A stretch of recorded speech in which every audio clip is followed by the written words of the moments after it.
What happened at the Battle of Redwood Ferry? The first skirmish between Dakota warriors and U.S. soldiers in the U.S. Dakota War occurred at Redwood Ferry about noon on August 18, 1862. War commenced early that morning with a surprise attack on the Lower Sioux or Redwood Agency. News of the attacks reached Fort Ridgely, about 13 miles downriver, at 8:30 a.m. when wounded refugees began arriving at the fort.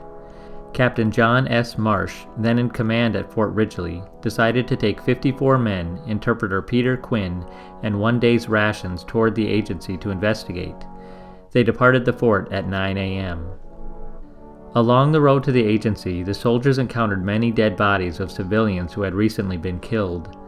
They arrived to the ferry to find the boat on their side of the river unattended. On the opposite side of the ferry was a Dakota named White Dog of the upper bands. White Dog spoke calmly and asked if the soldiers would cross the river in order to hold council.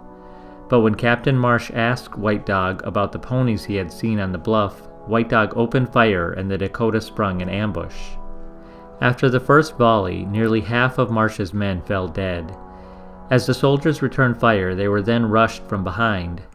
Hand-to-hand combat ensued as the soldiers frantically sought cover from the attack.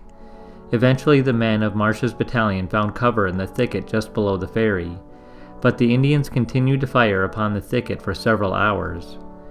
By 4 p.m. the soldiers were nearly out of ammunition, and Captain Marsh ordered his men to swim the river so that they could escape.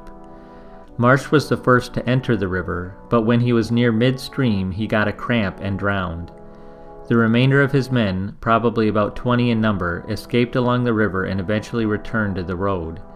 Their progress was slow, but they reached Fort Ridgely by 10 p.m.